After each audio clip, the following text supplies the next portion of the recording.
Shalom, piece, शांती.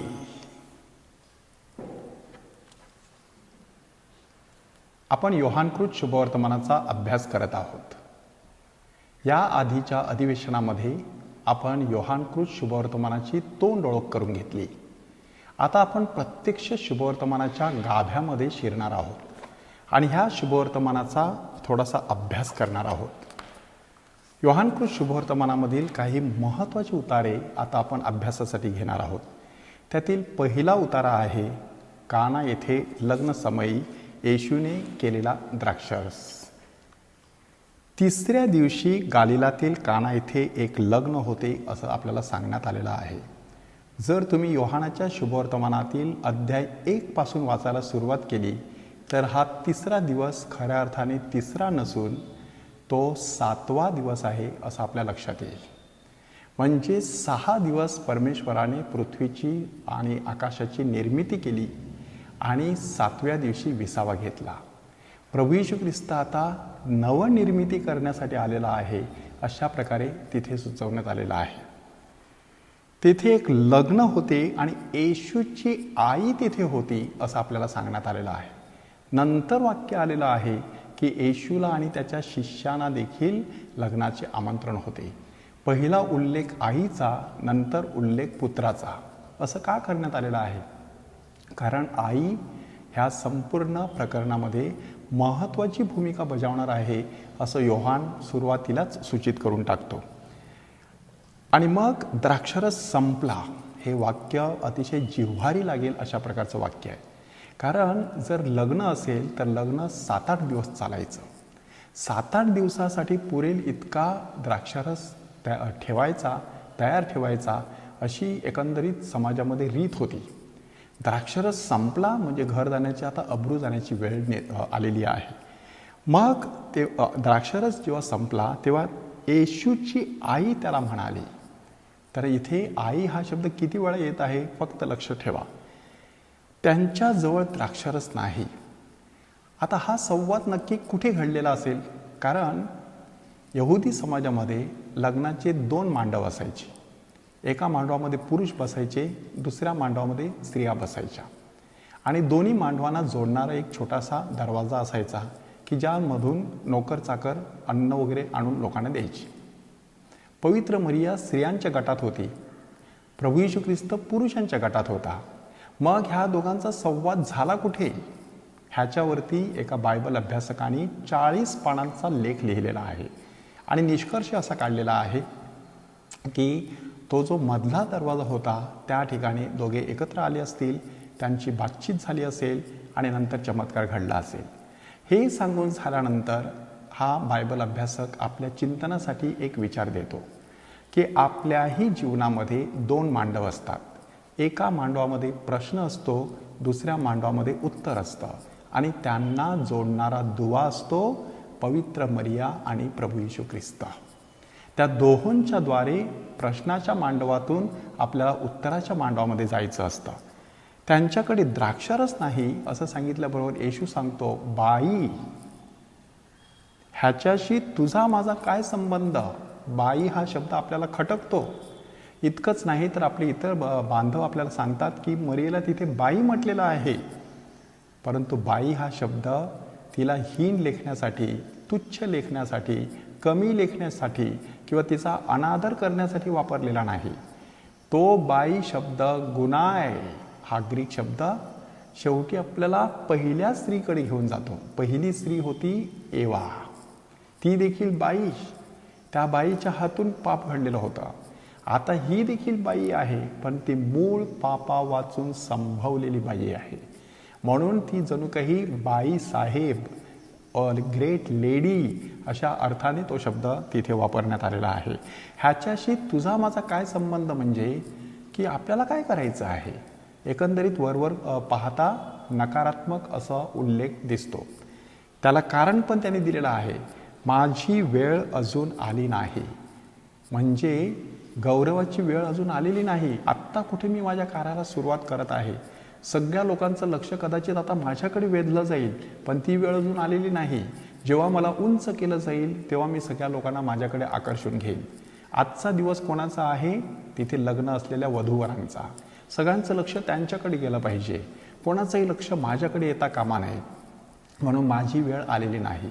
परंतु माऊलीच्या मनामध्ये मात्र वेगळाच विचार सुरू होता.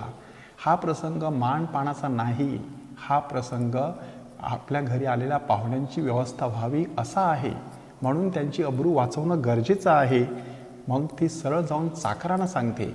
ज्या अर्थी ती स्वतःहून जाऊन चाकराला सांगते, त्या अर्थी ह्या कुटुंबाशी असलेले त्यांचे नाते अतिशय जिव्हाळ्याचे आणि जवळचे असतील हे स्पष्ट होतं. हा तुम्हाला जे काही सांगेल ते करा, हे शब्द आपणा सर्वांसाठी आहेत.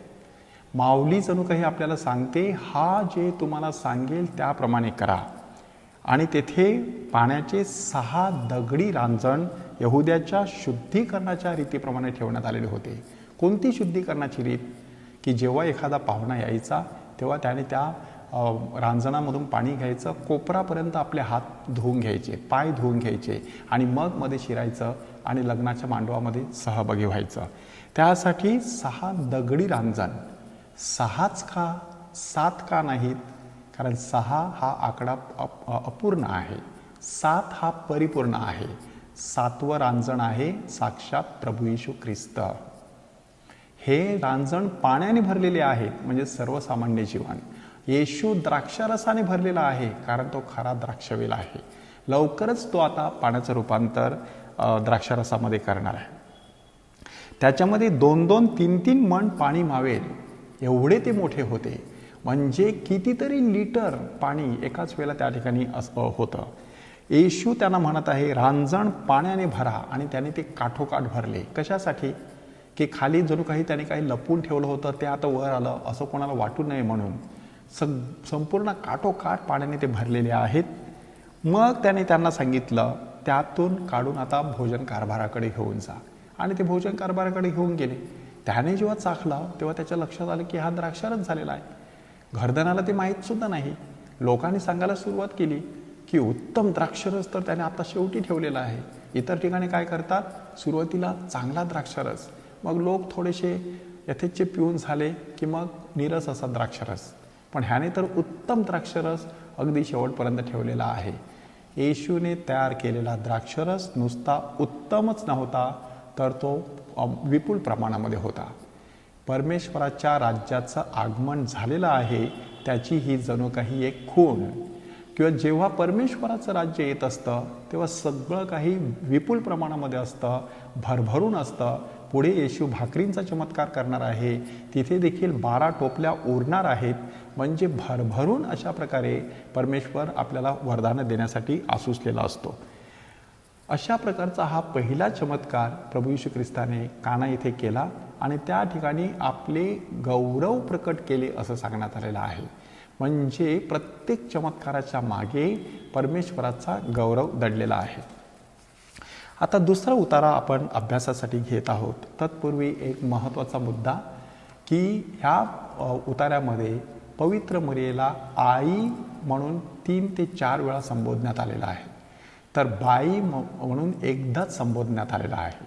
म्हणजे पवित्र मरियेची जी इमेज आहे ती इमेज ही बाईपेक्षा आई म्हणून मोठी आहे. म्हणून कॅथलिक धर्मामध्ये तिला फार महत्त्वाचं स्थान दिलं जात असतं. दुसरा उतारा आहे येशूचं निकोदेमस बरोबर झालेलं संभाषण. आपण सहज आता विचार करूया की हा येशूचा एक गुप्त शिष्य प्रभू येशू ख्रिस्ताच्या प्रेषित कार्याला किंवा मिशन कार्याला लोकांनी वेगवेगळ्या पद्धतीने प्रतिसाद दिला. काहीने तात्काळ प्रतिसाद दिला. पेत्र, याकोब, योहान, अंद्रिया आपले घरदार, जाळी, होडी, वडील, चाकर ह्या सगळ्यांना सोडून येशूच्या मागे धावले. काहींनी सबबी सांगितल्या, मला माझ्या घरच्या लोकांचा निरोप घेऊ द्या, मला माझ्या बापाला पुरू द्या किंवा दुसरं काहीतरी, अशा काही सबबी सांगितल्या. तर काहींनी अडथळे पाहिले.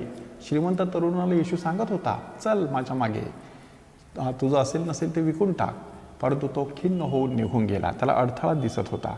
काही लोक तटस्थ राहिले, नुसती मजा बघत राहिले. लोक नुसतं आश्चर्य व्यक्त करत राहिले, पण त्या व्यतिरिक्त त्यांनी काहीच केलेलं नाही, तटस्थ.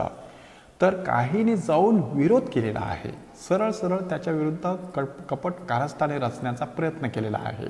त्याच्यामध्ये मुख्य याजक, शास्त्री, परुषी, सदुकी, हेरोदीय ह्या सगळ्यांचा समावेश होऊ शकतो.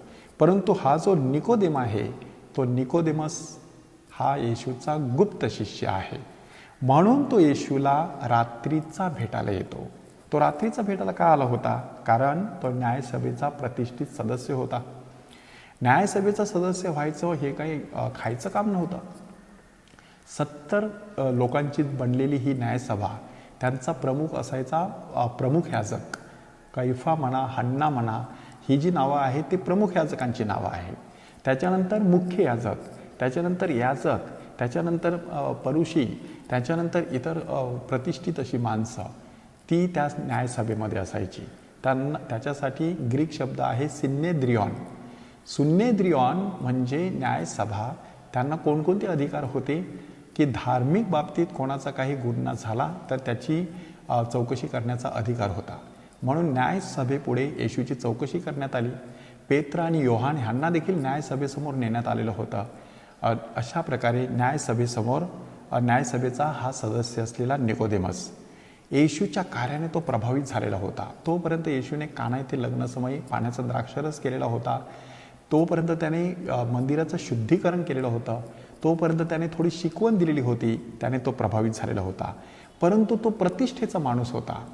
4 चौघांसमोर जर तो येशूला भेटायला गेला असता तर कदाचित वेगळेच परिणाम झाले असते. लोकांनी निवडून दिलेला असा हा सदस्य, लोकांनी कदाचित त्याची निवड रद्दबातल ठरवली असती. इकडे आड आणि तिकडे विहीर अशा प्रकारच्या परिस्थितीमध्ये तो सापडलेला आहे. शेवटी तो तडजोड करतो आणि रात्रीचा येशूला भेटायला येतो. आपण चिंतन कोणतं करायचं आहे की येशूच्या मागे जाण्यामध्ये माझ्या जीवनात कोणते अडथळे आहेत, कोणत्या गोष्टीमुळे अजूनही मी पूर्ण मनाने येशूच्या मागे जाऊ शकत नाही आणि मग मी तडजोड करतो. थोडं हे थोडं ते, दोन्ही दगडावरती पाय ठेवण्याचा प्रयत्न करतो. तपासून पाहायचं. मग येशू आणि निकोदेमस ह्यांच्यामधली चर्चा, त्या चर्चेमध्ये 5 गोष्टी आलेल्या आहेत. पहिली महत्त्वाची गोष्ट येशू त्याला समजून सांगतो, तुम्हाला नव्याने जन्मले पाहिजे. नव्याने जन्मणं म्हणजे काय असतं? सगळं काही नवीन, एक नवीन सुरुवात. परंतु निकोदेमसला काय वाटलं? शारीरिकदृष्ट्या जन्मणं. म्हणून तो विचारतो, म्हातारा मनुष्य आईच्या उदरात परत कसं जाऊ शकणार? आपली विचारसरणी बऱ्याच वेळेला भौतिक, जागतिक, शारीरिक स्वरूपाची असते. परमेश्वराची विचारसरणी आध्यात्मिक, स्वर्गीय आणि पारमार्थिक स्वरूपाची असते. म्हणून दुसरा मुद्दा त्यांनी सांगितलेला आहे, देवाचे राज्य पाहायचं असेल तर पाण्याने आणि आत्म्याने तुम्हाला बाप्तिस्मा घेतला पाहिजे. देवाचं राज्य ही संकल्पना काय आहे? सहज तुम्ही चिंतन करून बघा. परंतु ह्या शुभवर्तमानामध्ये देवाचं राज्य म्हणजे साक्षात प्रभू येशू ख्रिस्ताची उपस्थिती. ती उपस्थिती अनुभवायची असेल तर जीवनामध्ये बदल घडवून आणणं गरजेचं असतं. त्यानंतर पवित्र आत्म्याचं वर्णन वाऱ्याचं प्रतीक वापरून केलेलं आहे. वारा पाहिजे तिकडे वाहतो, पण तो कोठून येतो आणि कोठे जातो ते आपल्याला समजत नाही. तसेच आत्म्याने जन्मणाऱ्याचे आहे. पवित्र आत्मा ज्या वेळेला येतो तो कुठून आला तो आपल्याला जाणवत नाही, परंतु आतमध्ये त्याची झुळूक जाणवते, त्याचा परिणाम जाणवतो. त्यासाठी वाऱ्याचं प्रतीक वापरलेलं आहे. त्यानंतर देवाचं प्रेम, अगोदरच्या अधिवेशनात सांगितल्याप्रमाणे नव्या करारातील सगळ्यात महत्त्वाचं वाक्य, योहानाच्या शुभवर्तमानातील अध्याय 3 वचन 16 मधील वाक्य, देवाने जगावर एवढी प्रीती केली की त्याने आपला एकुलता एक पुत्र दिला, अशासाठी की जो कोणी त्याच्यावर विश्वास ठेवतो त्याचा नाश होऊ नये तर त्याला सार्वकालिक जीवन प्राप्त व्हावे. आणि मग शेवटी येशू त्याला क्रूसाचं महत्त्व समजून सांगतो की जसा अरण्यामध्ये मोशेने सर्प उंच केला होता तसं मनुष्याच्या पुत्राला उंचावलं पाहिजे. तो सर्प कशासाठी उंचावला केला गेला? लोकांच्या आज्ञाभंगामुळे. त्याने आज्ञाभंग केला म्हणून सर्प आगे साप त्यांच्यामध्ये पाठवण्यात आलेले होते. इथे तर येशू आज्ञाधारकपणा धारण करणार आहे आणि त्याद्वारे मृत्यूपासून सर्वांची सुटका करणार आहे, हे येशू सूचित करतो. त्यानंतर निकोदेमसचं परिवर्तन होतं. आपल्याला स्पष्टपणे जाणवतं रात्रीचा येणारा निकोदेमस, नंतर न्यायसभा जेव्हा भरली होती आणि त्यांनी येशूला आता शिक्षा करण्याचा बेत आखलेला होता, तेव्हा तो उभा राहतो. अध्याय 7 वचन 51. आणि स्पष्टपणे सांगतो, एखाद्याची बाजू ऐकून घेतल्याशिवाय आपण त्याला कधी शिक्षा केलेली आहे का? म्हणजे तो आता येशूची बाजू घेतो. म्हणजे कुठेतरी त्याचं परिवर्तन होऊन तो आता थोडंसं पुढे सरकलेला आहे. येशूच्या मृत्यूच्या वेळेला उघडपणे सगळ्या लोकांनी बाजूला करून सुद्धा तो मात्र पुढे येतो. 100 रत्तल मिश्रण, अग्रू ह्यांचं मिश्रण घेऊन येतो, गंधरस वगैरे कोरं कापड घेऊन येतो आणि येशूचा मृतदेह क्रूसावरून खाली उतरवतो. म्हणजे येशूच्या उराशी टेकणारा हा निकोदेमस, रात्रीच्या वेळेला येशूकडे येऊन बोलणारा, त्याच्या हृदयातील सामर्थ्य मिळवणारा हा निकोदेम, त्याच्याच व्यंगेमध्ये येशूचा मृतदेह काही काळ तरी, काही मिनिटं म्हणा, काही क्षण म्हणा, आलेला होता. हे आपल्याला ह्या ठिकाणी शुभवर्तमानकाराने समजून सांगण्याचा प्रयत्न केलेला आहे. येशूच्या सहवासामध्ये वेळ घालवा. नक्कीच तुम्हाला येशूचा सहवास अधिक प्रमाणामध्ये अनुभवास आल्याशिवाय राहणार नाही. त्यानंतर तिसरा उतारा आपण घेत आहोत शोम्रोनी स्त्रीचा. आपणा सर्वांना ह्या उताराची माहिती आहे. अध्याय 4 हा संपूर्ण उतारा देण्यात आलेला आहे. निकोदेम रात्रीचा येतो, पण शोम्रोनी स्त्री भर दुपारी येते. 3 टप्प्यामध्ये तिचं परिवर्तन होतं. पहिला टप्पा आहे संदर्भ. संदर्भ कसला आहे? याकोबाची विहीर आहे. येशू थकला भागलेला आहे. तो त्या विहिरीच्या काठावरती जाऊन बसतो आणि तेथे मग पाणी काढण्यासाठी एक शोम्रोनी स्त्री येते. येशूच्या कपड्यावरून ती त्याला समजते की हा मनुष्य शोम्रोनी नाही, तर तो यहुदी आहे. येशू तिच्याकडे पाणी मागतो. परिवर्तनाची सुरुवात परमेश्वराकडूनच होते. परमेश्वर पहिलं पाऊल उचलतो. मत्तय, चल माझ्या मागे ये. आणि मत्तय त्याच्या मागे गेला. जक्कय, त्वरा करून खाली ये, मला तुझ्या घरी यायचं आहे. किंवा पेत्र, याकोब, योहान, आंद्रिया, माझ्या मागे या, मी तुम्हाला माणसे धरणारे व्हाल असं करेन. आणि ते सगळे त्याच्या मागे आले. परिवर्तनाचं पहिलं पाऊल साक्षात परमेश्वर टाकत असतो. आपल्या मनात परिवर्तनाचा विचार जरी आला तरी तो आपला विचार नसतो, तो साक्षात परमेश्वराचा असतो. ह्या ठिकाणी येशू तिच्याकडे पाण्याची मागणी करतो आणि तिने कशा पद्धतीने येशूला वागवलं बघा. तुम्ही तर यहुदी, मी तर शोम्रोनी, तुम्ही माझ्याकडे पाणी कसं काय मागू शकता? कारण यहुदी आणि शोम्रोनी एकमेकांशी संबंध ठेवत नसत असं आपल्याला सांगण्यात आलेलं आहे. ती तर एक स्त्री आणि हा तर एक पुरुष. हे देखील इस्रायलमध्ये सहज आपल्याला दिसणारं चित्र नाही आहे की एक स्त्री आणि एक पुरुष सहज खुले आम कुठेतरी बोलत उभे आहेत, असं चित्र त्यावेळेला सहज दिसत नसायचं. त्यामुळे जेव्हा प्रेषित गावातून अन्न विकत घेण्यासाठी जे गेले होते ते परत आले, तेव्हा तो एका स्त्रीबरोबर बोलत आहे हे पाहून त्यांना आश्चर्य वाटलं. आणि वेळ कोणती आहे? सुमारे 6वा तास. 6वाच तास म्हणजे दुपारी 12ची वेळ. दुपारी 12 वाजता पाणी आणायला जाणारी स्त्री ही चांगल्या चालीची स्त्री असेल असं नाही. असा एक सामाजिक संकेत होता. नंतर तो संकेत अजून आपल्याला भक्कमपणे सिद्ध करता येतो की तुला 5 नवरे होते आणि आता जो तुझा नवरा आहे तो तुझा नाही, असं येशू तिला सांगतो. ह्याच्यावरून नक्कीच ही स्त्री जी आहे ती वाईट चालीची स्त्री आहे असा संदर्भ आहे. आता संभाषण जे सुरू झालेलं आहे त्या संभाषणामध्ये एकूण 5 टप्प्यामध्ये आपल्याला त्या स्त्रीचं परिवर्तन कसं होत जातं ते दिसलेलं आहे.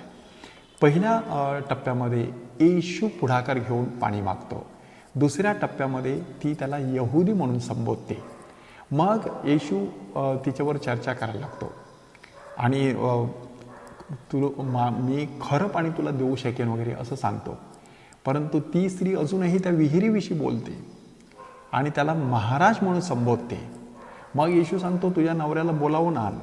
मग येशू तिच्या संपूर्ण आयुष्याचा पाढा तिच्यापुढे वाचतो. तेव्हा ती सांगते तुम्ही संदेष्टी आहात असं मला कळलं. आणि मग कुठे पूजा अर्चा करावी त्याविषयी दोघांची चर्चा चालू होते. शेवटी मशिहा ह्या शब्दाकडे येऊन दोघे थांबतात. सुरुवात कशी झाली होती? एक यहुदी माणूस, त्याला ती शोम्रोनी स्त्री महाराज म्हणून संबोधते. त्याला संदेष्टा म्हणून संबोधते आणि शेवटी मशिहा असल्याचं येशू तिला प्रकट करतो. जर आपण येशूच्या सहवासात वेळ घालवला तर त्याच्याविषयी अधिकाधिक ओळख आपल्याला झाल्याशिवाय राहणार नाही. हा संपूर्ण उतारा व्यवस्थितपणे वाचून घ्या.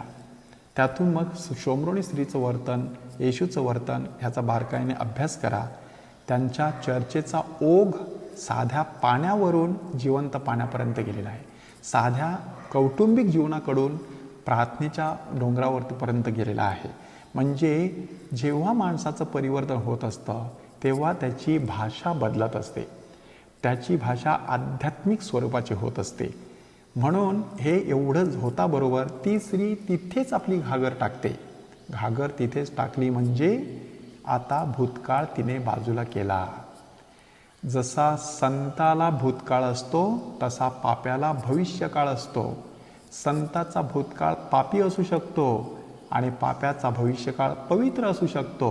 पण कुठेतरी ही घागर आपण सोडून देणं गरजेचं आहे. ती जाऊन गावातील लोकांना सर्व सांगते. एवढी ताकद तिच्यामध्ये आली कुठून?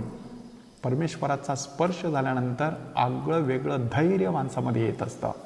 ते धैर्य घेऊन ही स्त्री गावामध्ये शिरते आणि आपल्या लोकांना शुभवर्तमान सांगते.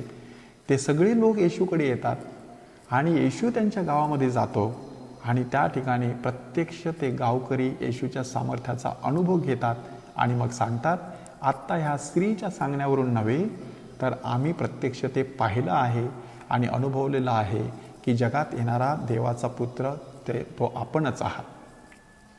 ह्या संपूर्ण प्रकरणातून आपण काय शिकायचं? एका व्यक्तीचं परिवर्तन संपूर्ण गावाच्या परिवर्तनासाठी कारणीभूत ठरू शकतं. स्वतःचं परिवर्तन करायचं ते कशासाठी? नुसतं स्वतःचं तारण करण्यासाठी नाही, तर ह्या संपूर्ण जगाचं तारण करण्याची ताकद मिळवण्यासाठी. म्हणून परिवर्तनाकडे आपण लक्ष देणं गरजेचं आहे. त्यानंतरचा उतारा आपण अभ्यासासाठी घेणार आहोत, जन्मांधाला डोळे देणे. ह्या संपूर्ण उतारामध्ये अध्याय 9 मध्ये 8 वेगवेगळ्या प्रकारचे संवाद आपल्याला वाचायला मिळतील. पहिला संवाद आहे येशू आणि त्याचे शिष्य ह्यांच्यामध्ये. संवाद कसला आहे?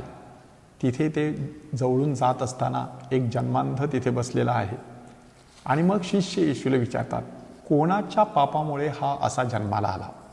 ह्याच्या की ह्याच्या आईबापाच्या पापामुळे? आणि येशू सांगतो, ह्याने किंवा ह्याच्या आईबापाने पाप केले म्हणून हा असा जन्माला आला असं नाही, तर ह्याच्या ठायी देवाचं गौरव व्हावा म्हणून. आता ह्यातून आपण एक शिकायचं आहे, प्रत्येक दुःख हा पापाचा परिणाम असेलच असं नाही, तर एखादं दुःख देवाचा गौरव करण्यासाठी आपल्या जीवनामध्ये येऊ शकतं. म्हणून आपला जे दुःख आहे ते घेऊन आपण परमेश्वराकडे यायचं. त्याच्यानंतर दुसरा संवाद येशू आणि आंधळा. तिथे येशूने फक्त एकच कृती केलेली आहे. तो भूमीवर थुंकतो, त्याचा चिखल तयार करतो. तो चिखल त्या आंधळ्या माणसाच्या डोळ्याला लावतो आणि त्याला सांगतो, जा आणि शिलोह नावाच्या तळ्यावरती धुवून ये. आणि आंधळा अतिशय चांगल्या प्रकारे आज्ञाधारकपणे शिलोह नावाच्या पाणवठ्यावरती किंवा तळ्यावरती जातो आणि डोळस होऊन परत येतो. हा दुसरा जो संवाद आहे त्याच्यातून महत्त्वाची गोष्ट आपल्याला पिकअप करायची आहे आणि ती म्हणजे त्या माणसाचा आज्ञाधारकपणा. तिसरा संवाद आहे आंधळा आणि शेजारी. शेजाऱ्याने त्याला बघितलं, अरे भीक मागणारा तोच हा. दुसरे सांगतात, नाही हा तर त्याच्यासारखा दिसतो. आणि तेव्हा तो सांगतो, नाही मी तोच आहे. मग त्याने त्याला विचारलं, कसे तुझे डोळे उघडले? मग त्याने सांगितलं, येशू नावाच्या माणसाने अशा अशा प्रकारे केलं, चिखल लावला, मला तळ्यावरती पाठवलं आणि मी आता डोळस होऊन बरा आलेलो आहे. म्हणजे ह्या ठिकाणी आता ज्ञान आणि अनुभव ह्याविषयीची चर्चा सुरू आहे. तो कोण आहे हे त्याला माहीत पण नाही. म्हणजे त्याला येशूविषयीचं ज्ञान नाही, परंतु येशूचा जवळून अनुभव त्याला आलेला आहे. त्यानंतर चौथा संवाद आंधळा आणि परुषी. ज्या दिवशी येशूने त्याचे डोळे उघडले होते तो दिवस शब्बात दिवस होता आणि हे तुम्हाला करणं शक्य नाही. म्हणून आता आंधळा आणि परुषी ह्यांच्यामध्ये चर्चा सुरू होते. त्यांनी त्याला परुषांकडे नेलं. परुषांनी त्याची चौकशी करायला सुरुवात केली. इथे कोणता संघर्ष आहे? एकीकडे तुमचा अनुभव आहे आणि दुसरीकडे एखादा कायदा आहे. त्याच्यामध्ये संघर्ष होऊ शकतो की त्याचा अनुभव जो होता तो अनुभव त्या कायद्यापेक्षा श्रेष्ठ त्याला वाटला. 5वा संवाद आहे परुषी आणि पालक. ह्या आंधळ्याच्या आईवडिलांना विचारण्यात आलं की हा आंधळा होता का? हो, तो आंधळा होता, तो जन्माला आंधळा म्हणून जन्माला आला, परंतु आत्ता मात्र तो कसं बरं होऊ शकला आम्हाला माहीत नाही, तुम्हीच त्याला विचारला. कशामुळे ते तसं करत आहेत? त्यांच्या मनामध्ये भीती आहे की जर येशू हा ख्रिस्त आहे असं कोणी कबूल केलं तर त्याला सभास्थानातून बाहेर काढून टाकायचं, असं सर्वांचं एकमत झालेलं होतं. त्यामुळे आईवडील घाबरले. कधीकधी अगदी जवळून परमेश्वराचा अनुभव येऊन सुद्धा केवळ भीतीपोटी माणूस परमेश्वराची साक्ष देत नसतो, तडजोड करत असतो किंवा पळवाट शोधत असतो. त्यानंतर 6वा संवाद परुषी आणि आंधळा. पुन्हा एकदा त्या आंधळ्याला बोलावलं जातं, पुन्हा एकदा त्याला विचारलं जातं आणि मग तो विचारतो तुम्हाला देखील त्याचं शिष्य व्हायचं आहे का? आणि मग ते त्याच्यावरती तुटून पडतात. म्हणजे एकीकडे तो आंधळा आहे, तो आता डोळस झालेला आहे. परुषी खऱ्या अर्थाने शारीरिकदृष्ट्या डोळस आहेत, पण आध्यात्मिकदृष्ट्या अजूनही त्यांचे डोळे बंद आहेत, हे आपल्याला स्पष्टपणे दिसतं. त्यानंतर 7वा संवाद आंधळा आणि येशू. पुन्हा एकदा तो येशूला भेटतो, तेव्हा येशू त्याला विचारतो तू मनुष्याच्या पुत्राला स्वीकारतोस का? पण मी त्याला स्वीकारावं असं तो कोण आहे? तर जो तुझ्याशी बोलत आहे तोच. त्यावेळेला त्याने त्याला नमन केलं असं आपल्याला सांगण्यात आलेलं आहे. म्हणजे अनुभव आल्यानंतर, प्रकटीकरण झाल्यानंतर शरणागती पत्करायची असते, तेव्हा माणसाला नवं जीवन मिळत असतं. शेवटी 8वा संवाद येशू आणि परुषी, की ह्या माणसाचे डोळे उघडले गेलेले आहेत परंतु परुषांचे अजूनही बंदच आहेत. मग परुषी विचारतात आम्ही आंधळे आहोत काय? येशू सांगत आहे तुम्ही स्वतःला डोळस समजता म्हणून तुमचं अंधत्व तसंच राहतं. ह्या उतार्यावरती चिंतन करत असताना आपण स्वतःला प्रश्न विचारायचा की माझ्या जीवनात कोणकोणत्या प्रकारचा आंधळेपणा आहे, कोणकोणत्या बाबतीत मी आंधळ्यासारखा वागतो. बालपणापासून आत्तापर्यंत त्याच चुका मी परत परत करतो. अजून मला त्याच्या ठाई दृष्टी कशी आलेली नाही. प्रभू येशू ख्रिस्ताकडे ती दृष्टी मागवायची आहे. 5वा उतारा आपण अभ्यासत आहोत आता, लाजरस, आणि अध्याय आहे 11. येशूने एकूण 5 प्रकारचे चमत्कार केले. पहिल्या प्रकारचा चमत्कार आहे निसर्गाशी संबंधित, की वादळ वारे शांत करणं, पाण्यावरून चालणं, अंजिराच्या झाडाला शाप देणं, पाण्याचा द्राक्षरस करणं, हे सगळे निसर्गाशी संबंधित असलेले चमत्कार आहेत. दुसरे आजाराशी संबंधित, पेत्राच्या सासूला ताप आला होता, तिला बरं केलं. कोणाचा कुष्ठ होता त्याला बरं केलं. कोणाला पक्षघात झाला होता त्याला बरं केलं. फेफरेकरी मुलगा होता त्याला येशूने बरं केलं. आजाराशी संबंधित. त्यानंतर दिव्यांगाशी संबंधित, अपंगत्व, की कोण बहिरा होता, कोण मुका होता, कोण आंधळा होता, कोण लंगडा होता, अशा सगळ्याला येशूने बरं केलं. नंतर अशुद्ध आत्म्याशी संबंधित चमत्कार, भूतग्रस्त, अशुद्ध आत्म्याने पछाडलेले, दुष्टात्म्याने विकार असलेले, अशा प्रकारच्या लोकांना येशूने बरं केलेलं आहे.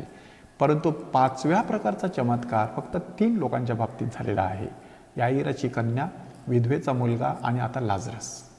हे सर्वजण मरण पावलेले होते. येशूने त्यांना जिवंत करून पुनरुत्थान आणि जीवन आपणच आहोत असं आपल्याला दाखवून दिलेलं आहे. येशूने श्रद्धेविषयी एकूण 5 विधान केलेली आहेत. मी हे करू शकेन असा तुमचा विश्वास आहे का?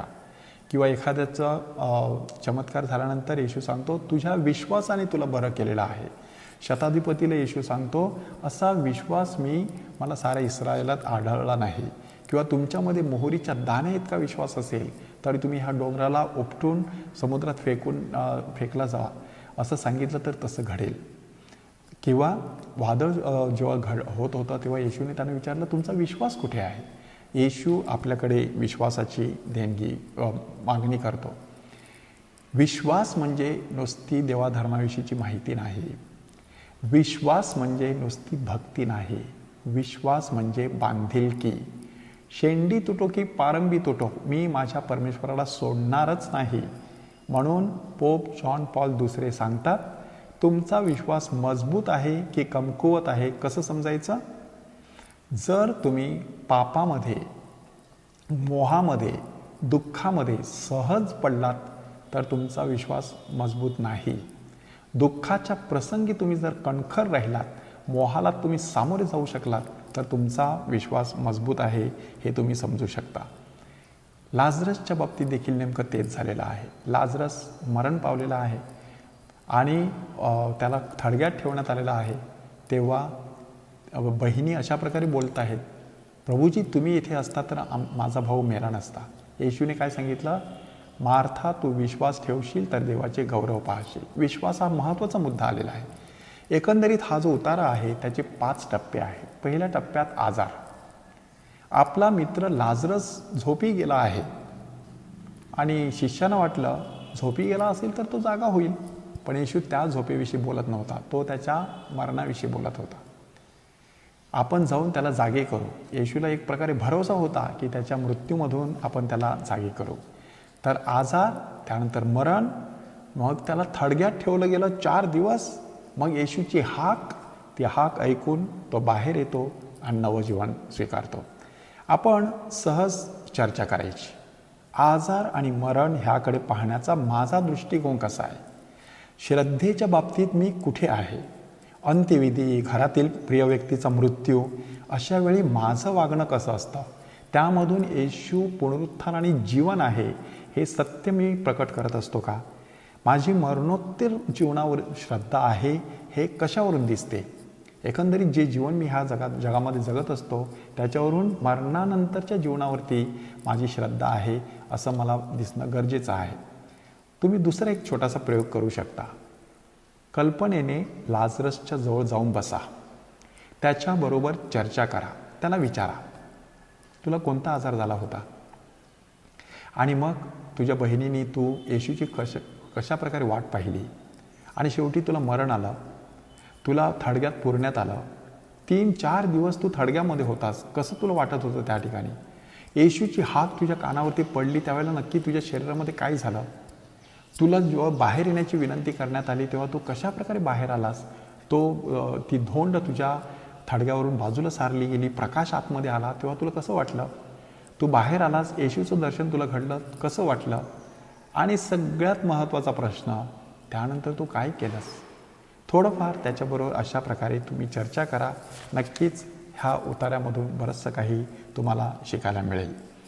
त्यानंतरचा उतारा आहे द्राक्षवेल आणि फाटे, अध्याय 15, की येशूचं आणि आपल्या प्रेषितांचं असलेलं जे नातं आहे ते केवढं घनिष्ठ असू शकतं किंवा केवढं कमकुवत असू शकतं ह्याविषयी दाखला येशूने ह्या द्राक्षवेलाच्या दाखल्यामध्ये दिलेला आहे. की खरा द्राक्षवेल, माणसाचं खरं स्वरूप येशूने त्या ठिकाणी व्यक्त केलेलं आहे. 4 प्रकारचे फाटे त्या ठिकाणी सांगण्यात आलेले आहेत. पहिला फाटा आहे फळ देणारा, दुसरा आहे साफसूफ केलेला, तिसरा आहे छाटून टाकलेला आणि चौथा आहे सुकलेला आणि अग्नीत टाकण्याजोगा असा फाटा. आता प्रत्येक फाट्यावरती थोडंसं चिंतन करा. फळ देणारा फाटा, फळ कोणतं द्यायचं? प्रेम, शांती, आनंद, सहनशीलता, ममता, चांगुलपणा, विश्वासूपणा, सौम्यता, इंद्रिय दमन, ही पवित्र आत्म्याची 9 फळं आहेत. गलतीकारस पत्र अध्याय 5 वचन 22 ते 25 ह्याच्यामध्ये तुम्हाला जाणवेल की ही सगळी फळं त्या ठिकाणी नमूद करण्यात आलेली आहेत. माझ्या जीवनाला तशा प्रकारची फळं किती प्रमाणामध्ये आहेत? दुसरा प्रकार आहे साफसूफ केले जाणारे फाटे. छाटणी केली तर फुलांना आणि फळांना बहर येतो असा आपल्या शेतकऱ्यांचा अनुभव आहे. छाटणी का केली जाते? कारण अनावश्यक असा जीवन रस त्या फाट्याने मिळत असतो. ते फाटे जर छाटले गेले तर इतर जे दुसरे फाटे आहेत त्यांना चांगल्या प्रकारचं फळ येतं. ह्याचा अर्थ काय? जीवनामध्ये अनावश्यक गोष्टींना वेळ जात असेल, अनावश्यक गोष्टींसाठी शक्ती खर्च केली जात असेल, अनावश्यक गोष्टींसाठी पैसा खर्च केला जात असेल तर त्या गोष्टींची छाटणी करायची आणि तो सगळा पैसा, तो सगळा वेळ, तो सगळा जीवन रस आपल्या आवश्यक अशा गोष्टींसाठी वापरायचा. तुम्हाला वेळ कमी आहे अशी तक्रार कधीच करायला वाटणार नाही. त्यानंतर छाटून टाकलेले फाटे म्हणजे ज्यांना फळ येत नाही ते छाटून टाकले जातात. आपण जर फळ दिलं नाही तर नक्कीच एक दिवस आपल्याला देखील बाजूला केलं जाईल. त्यासाठी लूकच्या शुभवर्तमानात अध्याय 13 एक दाखला देण्यात आलेला आहे. अंजिराचं झाड द्राक्षामळामध्ये लावलेला, वर्षभर, दुसरं वर्ष, तिसरं वर्ष फळ पाहिलं, फळ येत नाही. मग माळ्यांनी विचार केला की ते छाटून टाकावं. मग तेव्हा त्याने विनंती केली, 1 वर्ष राहू द्या, मग जर त्याला फळ आलं नाही तर त्याला नक्कीच छाटून टाकायचं. हे सांगून झाल्यावर येशू काय सांगतो, त्याप्रमाणे जर तुम्ही पश्चाताप केला नाही तर तुमचा देखील तसाच नाश होण्याची शक्यता आहे. छाटून टाकलेले फाटे म्हणजे येशूपासून विभक्त झालेली माणसं. कालांतराने ती माणसं सुकून जातात, देवाधर्माविषयी त्यांना काहीच वाटेनासं होतं आणि मग त्यांचा वापर काय आहे, आपण सांगतो तसं चुलीत टाकण्यासारखा वापर, अग्नीमध्ये टाकण्यासारखा वापर. त्याच्यासाठी त्यांची नियुक्ती झालेली नाही आहे, फळ देण्यासाठी नियुक्ती झालेली आहे. ही जाणीव माणसाने ठेवायची. म्हणून येशू सांगतो की जर तुम्ही माझ्यामध्ये राहिलात आणि मी तुमच्यामध्ये राहिलो तर तुम्ही विपुल फळ देऊ शकणार आहात. येशूमध्ये राहायचं, येशूची मैत्री मजबूत करायची, अधिक फळ द्यायचं, येशूच्या नावाने मागायचं आणि मग माझा आनंद तुमच्या ठायी असावा आणि तुमचा आनंद परिपूर्ण व्हावा, अशा प्रकारचा आनंद प्रभू येशू ख्रिस्त आपल्याला देऊ इच्छितो. म्हणून ह्या उतार्यावरती चिंतन करत असताना येशू ठायी राहण्यात माझ्या जीवनात कोणकोणते अडथळे आहेत तपासून पहा. 4 पैकी मी कोणत्या प्रकारचा फाटा आहे, स्वतःला प्रश्न विचारा. माझ्या जीवनात कोणत्या प्रकारचा आनंद अधिक प्रमाणात आहे, म्हणजे आसुरी आनंद असू शकतो, खाण्यापिण्यातला शारीरिक आनंद असू शकतो, मौज मजा करण्यातला सांस्कृतिक आनंद असू शकतो, एखादं पद भूषवण्यातला सामाजिक आनंद असू शकतो, भरपूर वाचन लेखन केल्यामुळे बौद्धिक आनंद असू शकतो, मित्रमैत्रिणी भरपूर असल्यामुळे भावनिक आनंद असू शकतो, किंवा देव धर्म श्रद्धा धार्मिक वाचन प्रार्थना केल्यामुळे आध्यात्मिक आनंद असू शकतो. आपल्या जीवनात कोणत्या प्रकारचा आनंद आहे तो आपण तपासून पाहायचा आहे. त्यानंतरचा उतारा आहे, आपण एका व्यक्तीविषयी आता थोडीशी चर्चा करणार आहोत. ती व्यक्ती आहे जुदास. इतर सगळ्या शुभवर्तमानापेक्षा योहानाच्या शुभवर्तमानाने जुदासचं चरित्र वेगळ्या पद्धतीने आपल्यासमोर सादर केलेलं आहे की प्रभू येशू ख्रिस्ताने आपल्या 12 प्रेषितांना पाचारण केलं, त्यांची नियुक्ती केली, त्यांना प्रेषितीय कामगिरीवर पाठवलं. ह्या सगळ्यामध्ये जुदास होता. त्यांना अखेरची आज्ञासुद्धा दिली की कशा प्रकारे जीवन जगावं. प्रेषित ही येशूची सावली. प्रेषितामध्ये देखील बलस्थानं आहेत, तशीच दुर्बल स्थानं आहेत. प्रेषित हे दैवी स्वरूपाचे आहेत कारण येशूने नेमलेले आहेत, परंतु ते मानवी आहेत शेवटी. आणि प्रेषित हे अपूर्णतेकडून पूर्णतेकडे प्रवास करत आहेत. त्याचप्रमाणे जुदासने मात्र अपूर्णतेकडून अपूर्णतेकडेच प्रवास केला. तो शेवटी पूर्णतेला पोहोचला नाही. कोण होता हा जुदास? हा जुदास यहुदियातील कारियोत नावच्या गावाचा एक माणूस होता. राजकीय लाभासाठी हपापलेला होता. येशू त्याला सैतान म्हणून संबोधतो. योहान अध्याय 6 वचन 64 आणि वचन 70 ते 71. आणि तो चोर होता, त्याच्याकडे एक डबी होती, तिच्यात जे टाकलं जाईल ते तो घेत असे, म्हणून योहान त्याचा उल्लेख चोर म्हणून करतो. तो विश्वासघातकी होता, ज्याने त्याचा विश्वासघात केला असाही उल्लेख आलेला आहे. येशूने त्याचा उल्लेख नाशाचा पुत्र असाही केलेला आहे, योहान 17:12. अखेरच्या भोजन प्रसंगी त्याला मानाची जागा देण्यात आलेली होती, कारण ताटामध्ये घास बुचकळून येशूने त्याच्या तोंडात दिला. ही मानाची जागा पौरात्य भागामध्ये मध्यपूर्वेतील भागाकडे लोक ज्यावेळेला एखाद्या पाहुण्याला घरात घेत असत तेव्हा त्याला अतिशय जवळची जागा म्हणजे डावीकडे बसण्याची जागा दिली जायची आणि त्याला घास असा बुचकळून तोंडामध्ये दिला जायचा. तशा प्रकारे येशूने त्याला शेवटपर्यंत खूप जवळची जागा दिलेली होती आणि त्याच्याकडे महत्त्वाची जबाबदारी दिलेली होती, पैशाचा कारभार सांभाळायचा. म्हणजे एक मोठा विश्वास त्याच्यावरती टाकण्यात आलेला होता. परंतु घास देताच त्याच्यामध्ये सैतान शिरला. ह्याचा अर्थ काय आहे? तोपर्यंत अजूनही तो द्विधा मनस्थितीत होता. त्याने जाऊन मुख्य याजक आणि शास्त्री परुषी ह्यांच्याबरोबर संगनमत करून पैसे घेतलेले होते. पैशाची पुरचुंडी हातामध्ये घेऊन तो तिकडे जेवायला येऊन बसलेला होता. म्हणजे तो परतलेला होता, जेवणामध्ये सहभागी झालेला होता, मनाची द्विधा मनस्थिती निर्माण झालेली. परंतु येशूने घास देताबरोबर त्याने कायमचा निर्णय घेतला, आत्ता त्याला धरून द्यायचं. म्हणून त्याच्यात सैतान शिरला असं वर्णन करण्यात आलेलं आहे. तो बाहेर गेला तेव्हा रात्र होती. रात्र कुठे होती? त्याच्या अंतःकरणामध्ये होती. कारण जगाचा प्रकाश असलेल्या प्रभू येशू ख्रिस्तापासून तो दूर गेलेला होता. येशूने मात्र जुदासवरती शेवटपर्यंत प्रेम केलं. आपल्या शिष्यांना त्याने कधीच त्याचं नाव घेऊन त्याच्याविषयी सांगितलं नाही. तुमच्यापैकी एक जण मला धरून देईल असं सांगितलं. त्यामुळे शिष्यांना शेवटपर्यंत ठाऊक नव्हतं. केवळ येशूला त्याचं कट कारस्थान ठाऊक होतं. म्हणून गेतशेमाने बागेमध्ये जेव्हा तो इतरांना घेऊन येशूला धरण्यासाठी आला आणि तिथे हातामध्ये मशाल घेऊन आलेला होता, ते पाहून सर्वांना आश्चर्य वाटलं. हातात मशाल का घेतलेली होती? कारण खरा प्रकाश त्याच्याकडून निघून गेलेला होता. सोबत प्रमुख याजकाचे कामगार होते. येशू मात्र धैर्यशाली. काय येशू विचारतो? तुम्ही कोणाला शोधता? आणि ते म्हणाले, नाझरेतकर येशूला.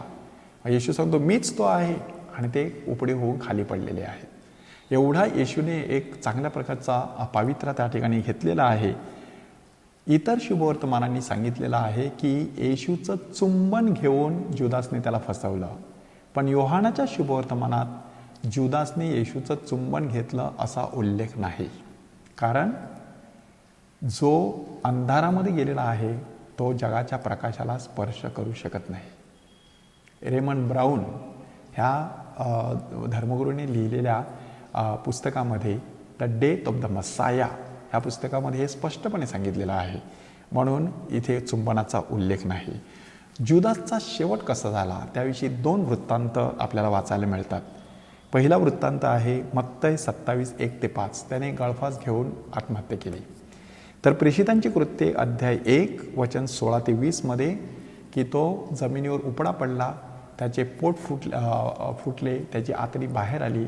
मग शेवटी त्यांनी एक कुंभाराचं शेत विकत घेतलं आणि त्यामध्ये त्याला पुरलेलं आहे असं सांगण्यात आलेलं आहे. याचा अर्थ काय आहे? वाईट मार्गाने मिळवलेला पैसा कारणी लागत नाही. स्वतःला त्याचा काहीच उपयोग होत नाही. अशा गोष्टी पोटात कितीही दडवून ठेवल्या तर आतडी जशी बाहेर आली तसं हे सत्य बाहेर पडत असतं. चुकीच्या ठिकाणी आपण आसरा घेतला, गळफास त्याने घेतला नाही का, तर आपल्याला खऱ्या अर्थाने सार्वकालिक जीवन मिळू शकत नाही. चोरीच्या पैशाला किंमत नसते, झाकलेले असे काहीच नसते, सगळे उघडकीस येत असते. आपण चिंतन असं करायचं आहे, आज जुदास माझ्या जीवनात कोणकोणत्या स्वरूपात वावरत आहे?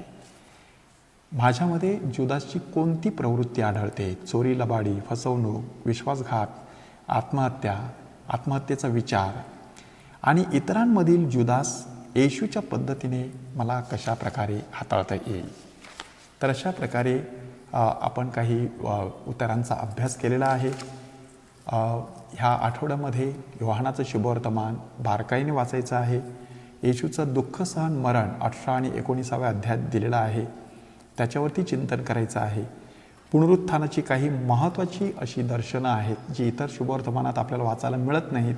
एक एक दर्शन घ्यायचं, बसायचं, चिंतन करायचं. उदाहरणार्थ, रिकाम्या कबरेसमोर मागदलेना मरिया उभी आहे. तिला दर्शन घडल्यानंतर ती ताबडतोब पेत्र आणि योहानाला जाऊन सांगते. ते दोघे धावत जातात. त्यांनाही कबर रिकामी दिसते आणि येशूच्या पुनरुत्थानाचा सगळ्यांना अनुभव येतो. पण सगळ्यात जवळून अनुभव आलेला आहे तो मरिया मगदलियाला, की जिने येशूच्या तोंडून स्वतःचं नाव ऐकलं. कधीतरी शांतपणे बसायचं, येशूच्या तोंडातून स्वतःचं नाव ऐकण्याचा प्रयत्न करायचा. तो एक दिव्य अनुभव असतो. तो अनुभव स्वतः घ्यायचा आहे. आणि शेवटी समारोपामध्ये आपल्याला सांगण्यात आलेलं आहे की कशा प्रकारे प्रभू येशू ख्रिस्त पेत्राला आपल्या संपूर्ण कळपाचा मेंढपाळ म्हणून नेमतो. आणि शुभवर्तमानकार आपल्याला सांगतो की ही सगळी चिन्हे ह्या पुस्तकात लिहिलेली आहेत अशासाठी की तुम्ही विश्वास ठेवावा आणि तुम्हाला सार्वकालिक जीवन प्राप्त व्हावे. थोडंसं कठीण असं शुभवर्तमान आहे, वाचायला सुरुवात करा. तुम्हाला बरंचसं चिंतन आपल्या जीवनासाठी मिळेल. त्याद्वारे परमेश्वराची कृपा तुम्हाला मिळत राहो अशी प्रार्थना प्रभू येशू ख्रिस्ताकडे करतो.